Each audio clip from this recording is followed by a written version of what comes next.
Hello people of the internet, welcome. I am KICdude and today I'm going to be talking about how YouTube is going to be killing off musicians. But more on that later, but because right now I have to explain to you as to why the beginning of the end is coming for musicians. YouTube itself is a great platform, as most of you know. And just because half of the people on here are gamers does not mean that it's easy to make a living on YouTube. Making an engaging video is actually very difficult, and it takes a lot of time to master and perfect your craft. But because of this weird back-end changes that YouTube keeps constantly making, it's a hard system and hard ecosystem for even the smallest YouTubers to get started without a proper editing or even know-how. It's a brick wall of a learning curve, I will say, but just that alone gives you into the system of how hard making one of these videos is. Constant editing, constant doing this and that, making an edit so perfect that it has to coincide with comedic timing, and putting a donkey on the screen for no reason.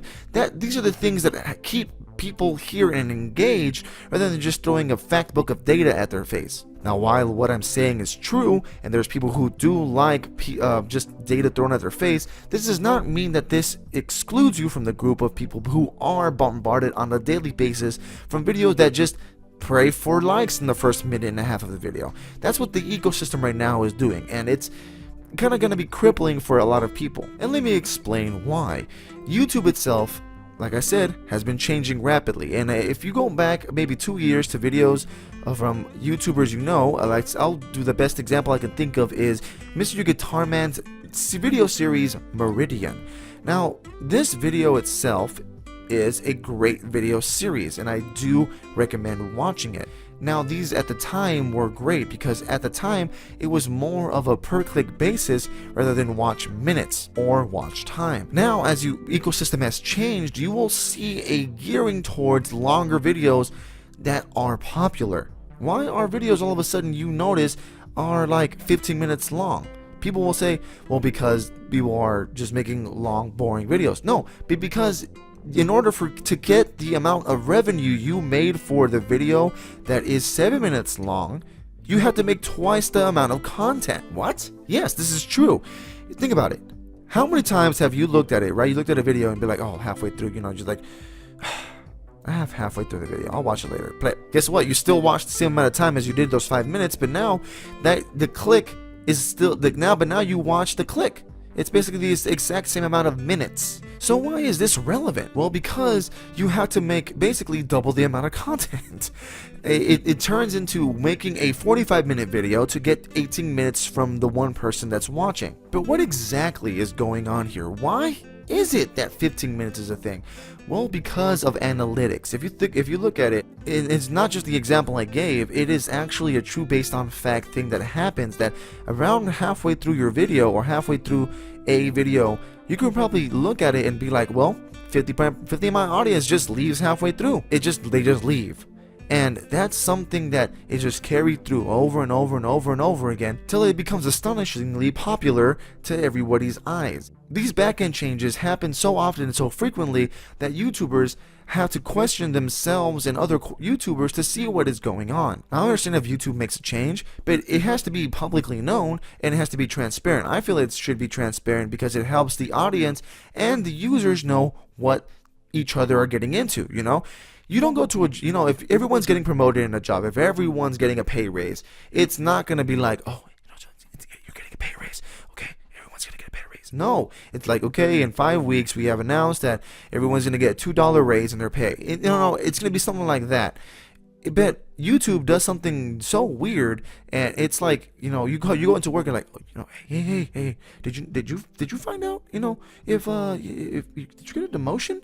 Because I got a dip in pay, and did you get a dip in pay? Did you get a dip in pay? I think, I think I overheard Phil saying he got a dip in pay. Oh, I heard Phil got a dip in pay too, but Bill himself, he's been here long enough. He's been here so long, so he got a dip in pay too? That's the ecosystem we're in right now, where you have to question other people and question a bunch of people to figure out these little tiny facts and little tiny things, to the point where MatPat has to make a video to understand anything. It takes Jacksepticeye and a bunch of people, like literally a bunch of people, to bring down data to understand what's going on. And guess what, Pat had to make a video condensing all the information so that we would understand it at a finite source, make it tangible and manageable. It would have been cool if YouTube would have been like, oh yeah, we like it if you watch longer videos. If they said that, then hey, guess what? Everyone's gonna be making longer videos. That'd have been cool. That would be more transparent than what they're doing right now. Literally, they're doing like backdoor salesman type thing, really shady crap that not a lot of people like. And then it's up to the YouTubers to either divulge this information or just keep it private. And unfortunately, most of us think it should be, public, because it's not fair to the consumer and it's not fair to us as creators. Because having to make longer videos is actually taxing on a lot of people. Like, I don't know, maybe all the musicians that can only really do 5-minute videos. As much as I like Bruno Mars, and as much as I like Lady Gaga, I don't think they're going to be making a 30-minute track anytime soon. I think literally if you're not a well-known artist and you don't get people to buy your albums or buy your music, you're not going to get a single piece of crap of worth of a cent on your music on YouTube. You're going to have to divulge to Patreon, making your own website, and hope people go to that website to buy your stuff. All these like third-party things that would not be an issue if people wouldn't try to game the system all the time. Right now, clickbait is at its all-time high, and people understand that. Talking about drama that isn't there is also a thing, but talking about just regular things, having fun, is no longer a thing on YouTube, because YouTube has become so taxing for so many people that literally they start to quit. YouTube wants people to come back to your content, people to come back to your stuff like a cocaine addict on speed. But it's not even enough for them to do that. You have to make sure that they stay on it for a long period of time. So not only is the cocaine addict on speed, they also want him to stay there for you on your sweet hookah sesh, bro. So yes, guess what? They want you to have like crack addicts, so to speak, for your videos. Now, is this bad? Maybe. Is this good? It's gonna kill a lot of people. I'm not gonna say it's not, but it's gonna be killing a lot of people who used to be doing very fast, snappy parody stuff like Jax Films is currently doing. If Jax Films was not at the place he was right now, I think maybe he'd be having a harder time. I'm gonna fit whether to think it's a good thing or a bad thing, but this is actually a step in a weird direction for YouTube. It's stomping on grounds that maybe shouldn't be stomped and doing things that maybe should not be done. Focusing on longer content just makes people get bored faster. This is why services like Snapchat and Instagram and all these other things crop up, because there's not a viable source of revenue on anywhere else. When you can make a 10-second thing and put it on Twitter, you're going to be losing your revenue stream to Twitter, because people actually will go to Twitter and watch that stuff and click on it and be like, oh, listen, I got it. Takes a lot of time and effort to do these kind of videos. Why is this relevant to me? Because, well, I am a musician, and as I said before, if you are not a big name musician, you're basically gonna start dying off. If you are basically doing things that are like 10 minutes, 15 minutes, 30 minutes or longer, you are going to be losing relevance. This is exactly why I have the format that I do.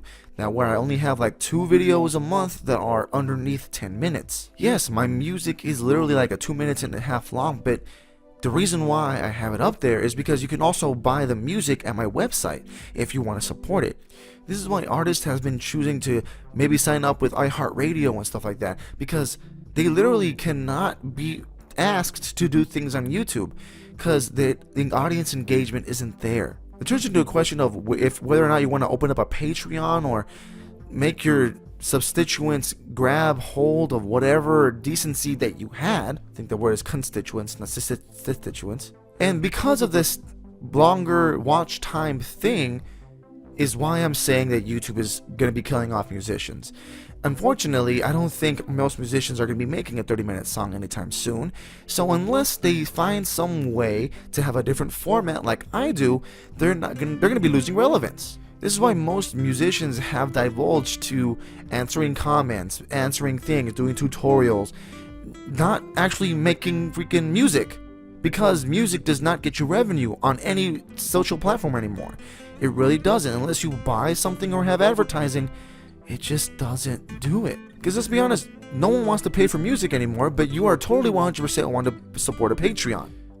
It's weird to me, because there's people who pledge like $5 a month to some random dude, but they don't want to buy a $1, $2 musical track to anybody.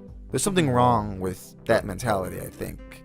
So if a band puts up some kind of music video, they're actually losing money. So right now, you're gonna see a lot of musicians and a lot of music groups start pulling out of YouTube. And it's going to be a small decline of that. You're not going to see music a lot more on YouTube unless it's a big famous artist.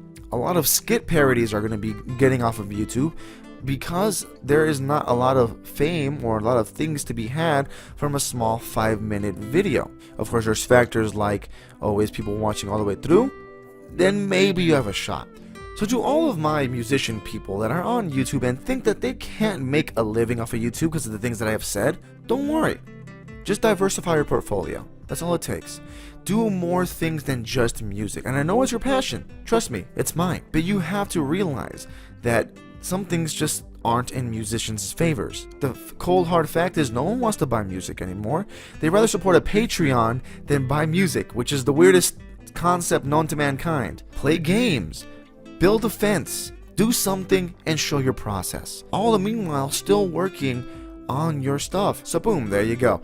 It's just a matter of you doing some rocket surgery and figuring out what you mainly like and can do on a regular basis, on a schedule. And I'm gonna leave this video here. I'm gonna leave it up to whoever's watching. If you guys have any like, oh, so what else do I do? You know, questions. You know, questions are always good. Leave them in the comments and we'll try to figure this out. But if you liked this discussion, love me and I love you back, because I will see you guys next time.